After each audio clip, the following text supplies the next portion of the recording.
ហាងម្ហូបកូរ៉េដែលគេតំបោថ្មីហ្មងមកកន្លែងទៀតនៅម្ដុំបឹងគីងកងនេះនិយាយទៅមើលទៅណងមែនដោយភីសាកូរ៉េនេះអញ្ចឹងសបកភីសាហ្នឹងហ្មងគឺគេយកគ្រូសមកធ្វើពេលដែលខាំទៅសបកភីសាឡើងស្រួយហ្មងនៅកន្លែងហ្នឹងបែបជាហាងម្ហូបផងបែបជាផាប់ផងវត្តបែប Gen Z ហើយជាមួយនឹង K-pop music ហើយមានតាំងពីតុក្កតាសម្រាប់អង្គុយជាមួយនឹងទូចាប់តុក្កតាទៀតនិយាយទៅអែហ្មងសម្រាប់អ្នកគេដែលគាត់ចេញពីធ្វើការចូលមកជាឈៀលអីចឹងបើ promotion វិញគឺបោះគេមាន discount 30% ចាប់ពីថ្ងៃហ្នឹងទៅហ្មងសម្រាប់ឈ្មោះហាងវិញគឺខ្ញុំបានញ៉ាំនៅ Fun Baking សាខាទី2គឺនៅម្ដុំបឹងគីងកងនឹងហ្មងនៅលើផ្លូវ310បត់ពីផ្លូវធំមកត្រង់ហ្នឹងមកនឹងឃើញហាងបោះគាត់ហ្នឹងថ្ងៃនេះកាស្តាមដៃសម្រាប់ម៉ោងបើកវិញបើកចាប់ពីម៉ោង11ព្រឹកដល់ម៉ោង11យប់ហាងហ្នឹងលើគេល្បីយូរដល់ពេលឆៃមើលទៅគេថាមានឡើង600សាខាហើយឥឡូវហ្នឹងនៅខ្មែរយើងក៏មានដែរបោះគេមានឡើង2សាខានេះគឺជាសាខាថ្មីហ្មងសាខាទី2បើនិយាយពីកន្លែងអង្គុយវិញក៏ធំទូលាយទៀតចង់មកតែឯងក៏បានឬមកក៏មកជុំគ្នាក៏បានដែរគាត់ក៏មានកន្លែងអង្គុយសម្រាប់ញ៉ាំ cocktail ម្នាក់ឯងដែរអញ្ចឹងបើមកដែលទៀតគឺហត់តែអែមទៀតទៅ vibe Gen Z ហ្មងហើយខ្ញុំក៏បានកំងម្ហូបបានមុខដែរអញ្ចឹងគឺដំបងគេហ្មងជាឈុតបំពងពិសេសហើយក៏បានហៅតារ៉ាស់បៀដែរអញ្ចឹងរបៀបថាយើងញ៉ាំបដាផឹកបដាបែបជាឈៀលអីចឹងកំងមកដល់និយាយទៅមើលឡើងតំណងហ្មងគឺបំពងនឹងខាងគាត់ហ្នឹងពេលដែលញ៉ាំទៅឡើងស្រួយឆ្ងាញ់ហ្មងនិយាយទៅរូបមន្តហ្នឹងចង់ផៅរៀមកពីប្រទេសកូរ៉េផ្ទាល់ហ្មងនៅមានច្រើនជាងហ្នឹងទៀតសូម្បីតែស៊ុបផាត់ត្រីនេះនៅខាងគាត់ក៏មានទៀតមានតាំងពីមាន់កូរ៉េបំពងនេះទៀត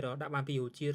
តិដើមនិងរសជាតិប្លាក់គ្រឿងកូរ៉េហើយបើមួយទៀតហ្នឹងគឺជាភីសាកូរ៉េ half and half របៀបថាភីសាហ្នឹងគឺបុកគេដាក់បានពីរសជាតិអញ្ចឹងហើយខ្ញុំក៏បានយករសជាតិ pepperoni ជាមួយនឹងរសជាតិបកាបើរសជាតិវិញគឺបែបកូរ៉េចំហ្មងខ្ញុំ recommend មែនតើហ្មងសាក់ភីសាហ្នឹងហើយមានតាំងពីផ្អែមទៀតមួយហ្នឹងគឺជាតកកឈូផ្លែឈើបន្ទាប់ពីញ៉ាំអីហើយអញ្ចឹងនៅខាងក្រៅហ្នឹងក៏មានទូចាប់តុក្កតាដែរគ្រាន់តែទូចាប់តុក្កតាហ្នឹងគឺមានតែនៅសាខាបឹងគីងកងទេបានមានអញ្ចឹងបើណាគេពងទៅហាងហូបកូរ៉េនេះគឺអាចរើបាននៅ Fun Baking សាខាបឹងគីងកង